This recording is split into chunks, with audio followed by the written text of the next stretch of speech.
ይድረስ ለዶክተር አብይ አህመድ፣ ይድረስ ለክቡር ጠቅላይ ሚኒስትር አብይ አህመድ። የእግዚአብሔር ቃል አታመንዝር አላለም። የእግዚአብሔር ቃል አታመንዝር ብሎኛል ብያለሁ። ሐሰተኛ ነቢያትና ንግድ።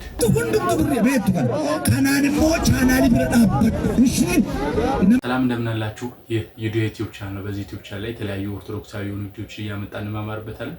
እስከ ቪዲዮ መጨረሻ አብራችሁን ቆዩ። ላይክ፣ ሼር፣ ሰብስክራይብ ማድረግ እንዳትረሱ። በቅድሚያ እንኳን አደረሳችሁ ማለት ፈልጋለሁ። እንኳን ለመላኩ ለቅዱስ ሚካኤል ዓመታዊ ክብረ በዓል አደረሳችሁ። አሁን ቀጥታ ወደ መጀመሪያው ቪዲዮ እናልፋለን።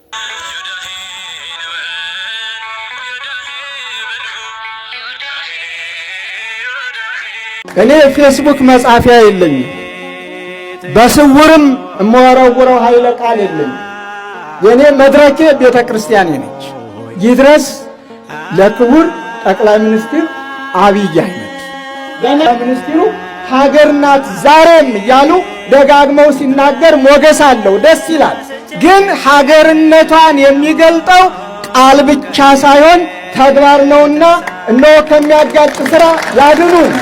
ሰይፍ መምዘዝን ሾተል መያዝን አይደለም ያስተማረ። ይህ የሌሎቹ ድርሻ ነው። የኢትዮጵያ ኦርቶዶክሳዊ ተዋሕዶ ቤተክርስቲያን ሌላ ሀገር የላትም። ሀገሯ ኢትዮጵያ ብቻ ነው። በልዩ ልዩ መንገድ አላዋጣው ያለው ሁሉ በሃይማኖት ስበብ በሃይማኖት መንገድ በዚህ ብንሞክር አገሪቱም ትወድቃለች፣ ሌላውም እንዳልነበረ ይሆናል የሚል አስተሳሰብ እስካለው ድረስ ምክንያት ፈጥረን አገር አናፈርስም። ምክንያት ፈጥረን እሳት አናቀጣጥልም። ደግሜ ነው ምክንያት ፈጥረን ንብረት አናወድምም። የትኛውም ሃይማኖት እኮ የሃይማኖቱን ስርዓት የሚፈጽመው ተከልሎ በተሰጠው ቦታ። በዚህ መንገድ የተጋጨ ክርስቲያን የተጋጨ ሙስሊም የለም። በዘመኑ መንግስት መሬት ጠበበው ይሆን ይታያችሁ። እስከ ቤተ መንግስቱ ነው የጋበዙ። እስከ ቤተ መንግስቱ። ቤተ መንግስቱ የሁሉም ግን የአምልኮት ቦታ ይሁን። መከራ አለባችሁ ተብሎ ተነግሮናልና ስለ መከራው ምንም ማለት አይደለም። ከዚህም የራሰ ይኖራል ይመጣል። እግዚአብሔር አያምጣው። ትናንትና ነቢያችሁ ያሉትን ቃል እኔ ላስታውሳችሁ። የኢትዮጵያ ቤተ ክርስቲያን ሙስሊምን ገፍታ አታውቅም። ሀሁ ብላ ፊደል አስቆጥራ ለክብር ስታበቃ ካልሆነ በስተቀር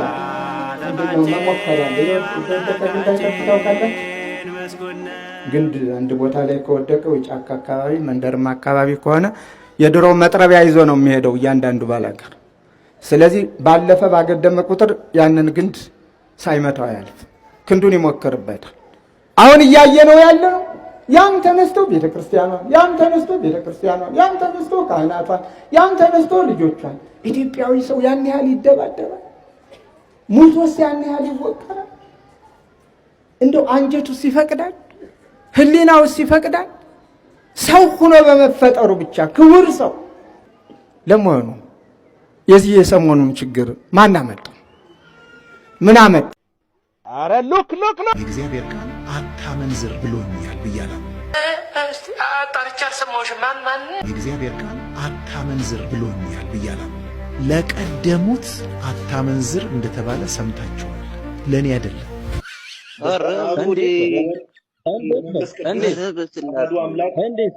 እንዴት ያላምነ ለቀደሙት ነው አታመንዝር። ለምን? አንድን ነገር እኮ እንዲህ አታድርግ ተብሎ ህግና ትእዛዝ የሚሰጠው የማድረግ ፖቴንሻል ሲኖር፣ ለምሳሌ የሆነ ሬስቶራንት ስትገባ ማጨስ ክልክል ነው ሊል ይችላል። ለምን? ሰው ምን ሊያደርግ ስለሚችል ሊያጨስ ነው። አንድም ቤተክርስቲያን እስከዛሬ ማጨስ ክልክል ነው የሚፈጽሙ አላየሁም። ምክንያቱም እዛ ሰው ያጨሳል ተብሎ ስለማይት ነው። መመሪያ የሚሰጠው ችግር ሲኖር ለቀደሙት ሊያመነዝሩ ይችላሉ የሚል እሳቤ ስላለ አታመንዝር ኢቭን አትግደልም ተብለዋል። ለእኔ ግን እኔ አዲስ ኪዳን ሰው ነው። ጌታ ክርስቶስ አታመንዝር አይደለም ያለው። ምን ይባላል? ኃጢአት ለመስራት እንደዚህ ራስን ማመቻቸት ማለት እንደዚህ በቃ የስጋዊ ፍላጎትን ለማሳካት የሚሄዱበትን ርቀት እያያችሁ ነው አይደል? ከምንም ነገር በላይ እዚህ ምድር ላይ ማለት ነው እግዚአብሔርን ከማይፈራ ሰው በጣም ራሳችንን መጠንቀቅ ያስፈልጋል። እግዚአብሔርን የማይፈራ ሰው ምንም ነገር ያደርጋል፣ ምንም ነገር ማለት ነው። ኢየሱስ ያድናል የሚለው የመጽሐፍ ቅዱስ ጥቅስ መጽሐፍ ቅዱስ እንደለሰ እኮ እሱንም አሁን ህይወት ይላል። አሁን ለምሳሌ የዮሐንስ ወንጌል ላይ ማለት ነው እውነትም ህይወትም ችግር የለውም መግለጫ እውነትም ህይወትም መንገድም ነኝ ብለዋል። ህይወት ወይም ሞት ነው። ስለዚህ ወይም ህይወት ስለዚህ ችግር የለውም። እኔ አሁን እንደነገርኩሽ ነው በክርስቶሎጂም ያለው እግዚአብሔር ይመስገን እና ማለት ነው። አሁን እዚህ ጋር ለብሰሽዋል። አሁን ኢየሱስ ያድናል ይላል። ኢየሱስ ያድናል የሚለው የመጽሐፍ ቅዱስ ጥቅስ የቱ ጋር አለው? አንቺማ ነይ አንዴ አረንቺ ነይ አትሂጂ ነይ አንዴ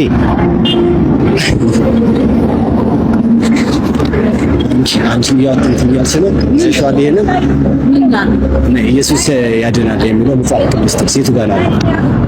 ኢየሱስ ያድናል የሚለው መጽሐፍ ቅዱስ ጥቅስ የቱ ጋር አለው? እማ ነይ ኢየሱስ ያድናል የሚለው መጽሐፍ ቅዱስ ጥቅስ የቱ ጋር አለው እኮ የቱ ጋር አለው? ኢየሱስ ያድናል የሚለው ይሄንን ይዘሽዋል እኮ ነይ ኢየሱስ ያድናል የሚለው መጽሐፍ ቅዱስ ጥቅስ የቱ ጋር አለው? ኢየሱስ ያድናል የሚለው መጽሐፍ ቅዱስ ጥቅስ የቱ ጋር አለው? ነይ አንዴ መልሽልኝ እንኪ አረኑ መልሱ። የለም መልስ የላችሁም መልስ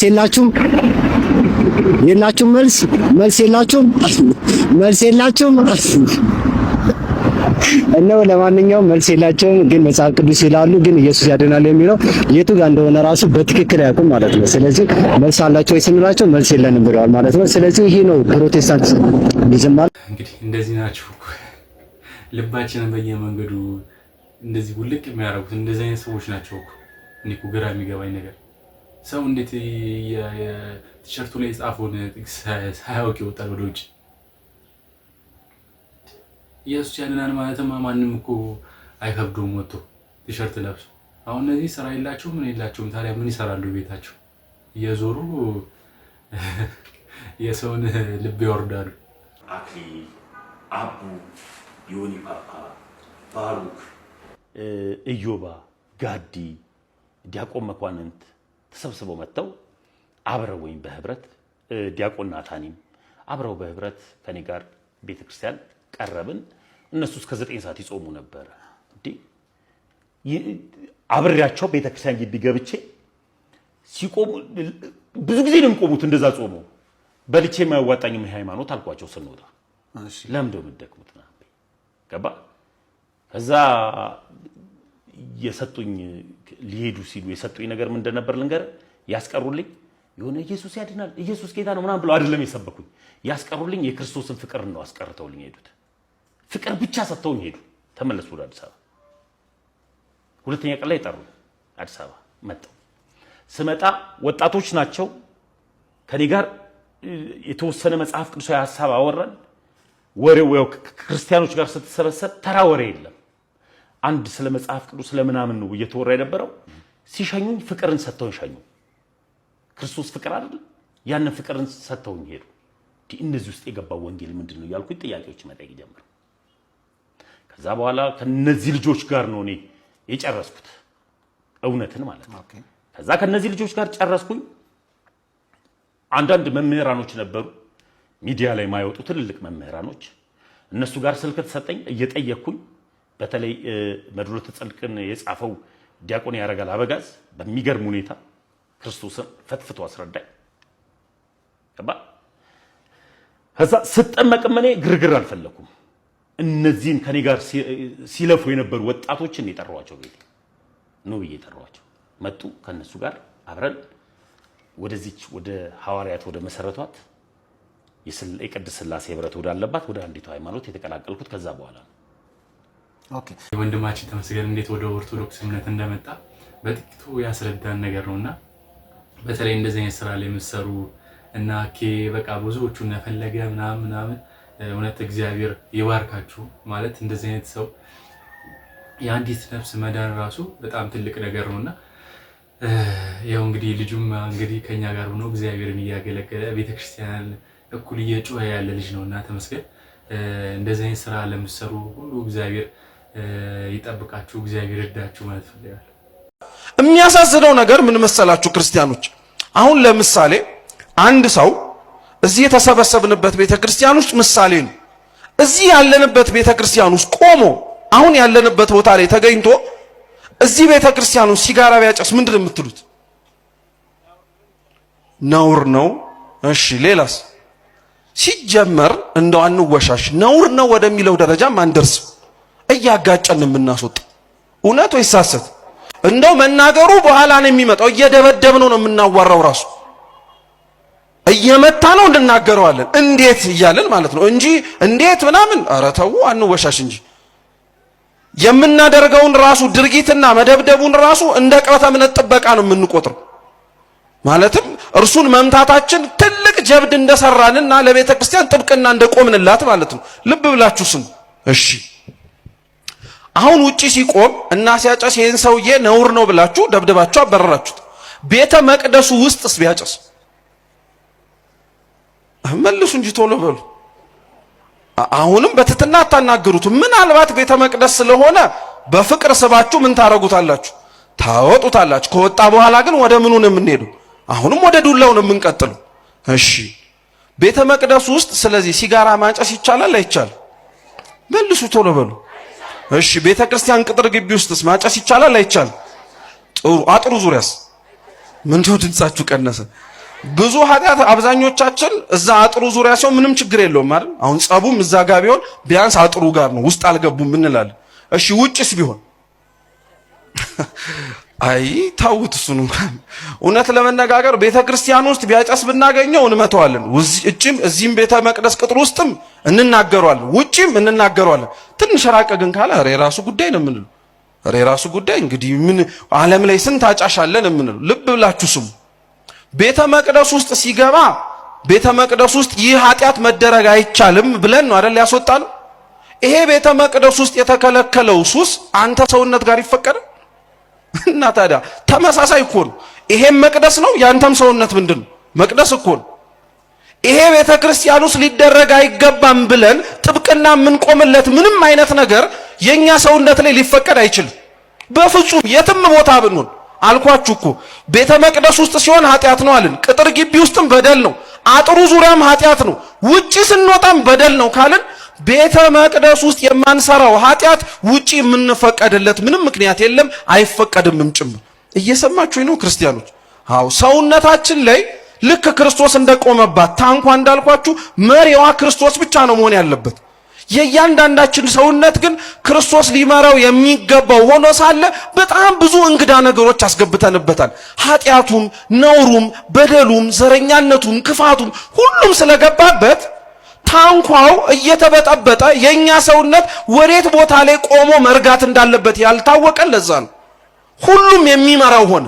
ማንም እየመጣ የሚነዳው ሆነ። የኛ ሰውነት ግን መምራት የነበረበት ቆሞም ይሄንን ሰውነታችንን ማስተዳደር የነበረበት ማን ነው? እግዚአብሔር ክርስቶስ ብቻ ነው። ክርስቶስ ቆሞ ያስተምርባት የነበረችው ታንኳ እንዳልኳችሁ የኛ ሰውነት ናት። ወደ ግራ ወደ ቀኝ የሚያማታው ደግሞ እኮ ዓለም እኮ ነው ክርስቲያኖች። አሁን ያለንበት ዓለም ላይ የኛ ሰውነት ለክርስቶስ መታዘዝ የከበደው ዓለሙ በጣም የሚንጥ ሆኖ አይደለም። እኛ ታንኳ የተባለ ሰውነታችን ላይ ግን ማን መቆም ስላቃተው ነው? ክርስቶስ መቆም ስላቃተው ነው። አምላካችን መቆም ስላቃተው ነው። ያን የከለከልነው ደግሞ እኛ ነን። ያን አሻፈረኝ ያለው እኛው ነን፣ እርሱ አይደለም። የኛ ታንኳ ጠቦት አይደለም። ሰውነታችን አንሶት አይደለም። ሰውነታችንን ተመልክቶ ተጸይፎትም አይደለም። ሲጀመር ራሱ እንደ ባለ መድኃኒትነቱ እኮ እንደኛ አይነቱ በደለኛና ኃጢአተኛው ነው ሊቆምበት የሚያስፈልገው፣ ጻድቁን አይደለም። አብዛኞቻችን ግን ክርስቶስን ስለ ሰውነታችን ከልክለነዋል። የባንክ አካውንትም የለኝም ሊኖረኝም አይችልም እስከምሞት መዝግቡት። አባ በ2018 አካውንት አይኖረኝም ብለህ ነበረ ብላችሁ በዩቲዩብ እንድትናገሩት ይሄው በ2030 አለህ እንድትሉ ማለት አለልም። አይዟችሁ እሺ። ስለዚህ ሰዎችንማ በደንብ ነው የሚይዛት። በደንብ ያዙ። ደግሜንም ላይ ወደፊትም አካውንት አይኖረኝም። ስለዚህ አሁን እዚያ ውስጥ የለኝም አረ ይሄን ቀሚስ ማን ነው የገዛልኝ? ገብረ ማርያምና ወለተ ማርያም አይደሉም፣ እግዚአብሔር ነው። ምክንያቱም ወለተ ማርያምና ገብረ ማርያም የማን ናቸው? የእግዚአብሔር ናቸው። እግዚአብሔር የማይዘሩ ወፎችን ተመልከቱ ማለት ቄስን ተመልከቱ። እስኪ እነዚህ ቄሶች ይዋቸው። ይሄ ጠምጥሞ ያለው ቄስና መነኩሴ በሙሉ ያጎቱን ድንች መሰላችሁ የሚቆፈር ነው። አክስቱን ባይኬ ላይ ይወቃል። ማንም ይመግበው እንዲያርገው እግዚአብሔር ነው። እውነት እንደነዚህ አይነት አባቶች ስናይ ነው በቃ እውነትም ተስፋ አላት እቺ ቤተክርስቲያን ነው እያልን የምናስበውና እውነት ቃለ ሕይወትን ያሰማል። በቃ ስንት በየበረሃው በየገዳማቱ የሚጸልዩ ስንት እንደዚህ አይነት አባቶች ስላሉ እግዚአብሔር የተመሰገነ ይሁን። ቤተ መቅደስ ውስጥ ከሚያጋጥሙ ችግሮችና ከምታዘባቸው ነገር መሀል ልንገራችሁ። አንደኛው በሴቶች በኩል ከሚያጋጥመው ነገር ቦታዬ ነው የሚል ክርክር አለ። ሁሌ ቅዳሴ ከመጀመሩ በፊት ምናምን መሀል ላይም ክርክር አለ። እኔ ስንት ዓመት 20 ዓመት ያስቀደስኩበት ቦታ ምናምን የሚል አለ። አንደኛ ልክ አይደለም። አዲስ ክርስቲያኖች ሲገቡ ለመጀመሪያ ጊዜ ወይ እያስቀደሰ ያለ ሰው እንኳን ቢሆን ቅር ይሰኛል። ማለት ቦታዬ ነው ምናምን ሲባል የሆነ የሚፈጥረው ስሜት አለ። አንድ ሁለት፣ በወንዶች በኩል ደግሞ ወይ ሰው ሰዓታት ላይ ሲቆም ወይ ማህሌት ላይ ሲቆም ሆስፒታሊቲያችን ደካማ ነው። በጣም ከማዝንበት ነገር መካከል ማለት ነው። ማለት ወይ ያን ሰው ስላወቅ ነው ሄደን መቋሚያ የምንሰጠው። ትንሽ ጸጉሩ ጨብረር ካለ፣ ነጣላው ግራ የተጋባ አጠጣጠፍ ከታጠፈ ምናምን በሆነ አይን ነው ምናየው። የሰው ልጆች ናቸው። ሲቀጥል ደግሞ የእግዚአብሔር ልጆች ናቸው። በጥምቀት ሁሉም ሰው ህብረት አለው። በሆኑ ምክንያቶች ከቤተክርስቲያን ርቀን ሊሆን ይችላል። በሆኑ ምክንያት ከቤተክርስቲያን ቀርተን ይሆናል። እግዚአብሔር ደግሞ በቃ በድንቅ አጠራሩ ሲጠራም በጣም ፈተና የሚሆነው መቅደስ ውስጥ ያሉ ሰዎች ደግሞ ሌላ በጣም ችግር የሚሆኑ ሰዎች ናቸው። አንደኛ በሴቶች በኩል 20 ዓመት ብታስቀድሱም ለዛ ቦታ ሁሌ በየቀኑ አዲስ ናቸው። በሊዝ አልተገዛም ያ ቦታ እናንተ አይደለም። ስለዚህ እኔ ከመጣው ያው እዛ ቦታ ላይ ማስቀደስ መብት አለኝ ማለት ነው። ሁለት ሰዓታት ላይ አዲስ ልጆች ከመጡ ኪዳን ላይ አዲስ ልጆች ምናምን ከመጡ እውነቴን ነው በቃ ወዲያው መቋሚያ እንስጣቸው ምናምን። ይሄ እንዲህ ማለ እንዴ ብሎ ሰው እንዲቀር ማድረግ ነው እንጂ ጭራሽ የምናሳየው አይን እኮ አንዳንድ ልጆች ከቤተክርስቲያን መጥፋታቸው የኛ እጁላ አለበት። ስለዚህ መቅደስ ውስጥ ያለን አገልጋይ ወንድሞች እባካችሁ አዳዲስ ሰዎች ሲመጡ የምታሳዩትን ፊት ላይ ጥንቃቄ አድርጉ። ሰው በእናንተ ምክንያት ከቤተክርስቲያን ሊርቅ ይችላል። ስለዛ ሰው ነፍስ ደግሞ እግዚአብሔር እናንተን ይጠይቃቸዋል። ስለዚህ ጸጉሩ ይንጨባረር፣ ይምጣ፣ ይወቅ በፍቅር መጀመሪያ ርዕይክዋ ነው የሚለው ቅዱስ ያሬድ ሲናገር፣ ርዕይክዋ አይመርክዋ አፍቀርክዋ። ቤተክርስቲያንን በሚታይ ነገር እንዲወድ እናርገው። ለምሳሌ በመቋሚያው ጽናጽኑ ምናምን ስንሰጠው ፕራክቲካል እንደው ባይገባውም ሰው ሲጸነጽን ኦኬ አሃ ብሎ በቃ ፍቅርም ሰጠ ነው ማለት ነው። አየ ማለት ነው። ከዛ አይመርክዋ ያውቃል። ጸጉር ማሳደግ ደግሞ ችግር እንዳለው እንደዚህ ማድረግ እኮ እንዲህ ይማራል ማለት ነው። ሁለተኛ ከዛስ አፍቀርክዋ ይላል። ስለዛ ለቤተክርስቲያን አንገቱ የሚሰጥ ትውልድ የሚፈጠረው ሂደቱ ይሄ ነው። ሰው ያያል። መጀመሪያ እኔ መጥቼ ካላየው እንዴት ነው ማምለከው? አረ ስለዚህ ባካችሁ ውስጥ ያላችሁ ሰዎች ሴቶችም አትጨቃጨቁ ቅዳሴ ላይ እና በጣም ቦታዬ ነው ምናምን የሚል ክርክር ይቅር። ወንበር ይዞ መምጣት ምናምን እንደዚህ ልክ ያልሆኑ ነገሮች የምታደርጉ ሰዎች አላችሁና በወንዶች በኩልም ሆስፒታሊቲ እናስተካከል። ሰዓታት ላይ ሰው ሲመጣ መቋሚያ እንስጠው። እኛ ረዥም ዓመት ቆመን ከሆነ ካለ መቋሚያ እሱ ሰተነው እዚህ ጋር ቆም ምናምን እንዲህ ነው የሚባለው እንዲህ ነው ሞክራት እስቲ ምናምን ነው እንጂ የሆነ ሰው ሲሳሳት ስተት የሆነ ሰው ሲሳሳት መሳቅ ምናምን ይሄ ሰው ይገፋል እንትን ይላልና ካየሁት ነገር ነው። መልካም ጊዜ እና እንዲህ የምታደርጉ ሰዎች እባካችሁ ታረሙ ለማለት ነው። በድጋሚ መልካም ጊዜ ወንድማችን እግዚአብሔር ይስጥ። እቺ ቦታዬ ነው የምትለው ነገርማ በቃ ስንት ሰዎች እንግዲህ እንዳለባቸው የራሳቸው መሬት ነው የሚመስለው ቦታዬ ነው። ከዛም አልፎ ያልፋል እኮ ከዛም አልፎ ደግሞ የሚያነጥፉት ነገር አለ። ሰው ወደ እነሱ እንዳይጠጋ የሚያነጥፉት ሌላ ነገር ካጡ ራሱ ማዳበሪያ መጥቶ ያነጥፋሉ። እኔ አይቻለሁ፣ በዓይኔ አይቻለሁ ማዳበሪያ የተነጠፈ ቤተ መቅደስ ውስጥ ሰው ወደ እነሱ እንዳይጠጋ ማለት ነው። ቤተ መቅደስ ውስጥ እንግዲህ እንደ ቤተ መቅደስ የሚጸዳ ነገር የለም። እንግዲህ እንደምታዩት ማንም በጫማ አይገባም። እዛ ውስጥ ራሱ በቃ ማነጠፍ፣ ወንበር ይዞ መግባት፣ ደግሞ ጭቅጭቅስ በስማ ሴቶች በተለይ እውነት እግዚአብሔርን ፍሩ፣ የምር እግዚአብሔርን ፍሩ። በተለይ ትላልቅ ሴቶች አሮጊቶች ከዛ ርዕስ ሌሊቱን ሙሉ ቆመን ምንም በረከት ሳናተርፍ ለምን እንሄዳለን?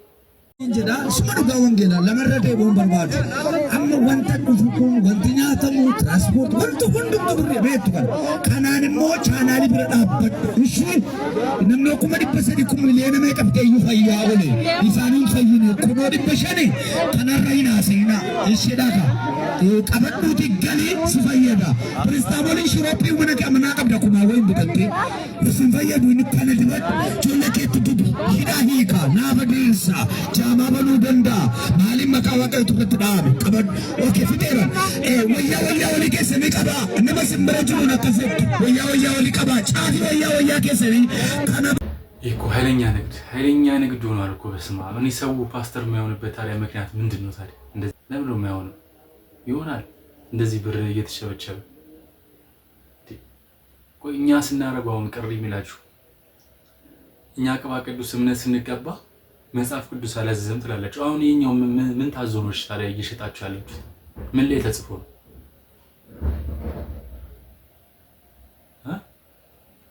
ግራ የሚያገባው ነገር እኮ ይሄ መልሱልን እስቲ። እንዲህ ንግድ እኮ ነው ትክክለኛ ንግድ። በጣም ያሳዝናል። ለዛሬ የነበረን ቪዲዮ ይሄን ይመስል ነበር። በቀጣይ ቪዲዮ እስከምንገናኝ ላይክ፣ ሼር፣ ሰብስክራይብ ማድረግ እንዳይረሳ። አስተያየት ካላችሁ ኮሜንት ላይ ጻፉልኝ፣ አነባለሁ። ሰላም ሁኑልኝ።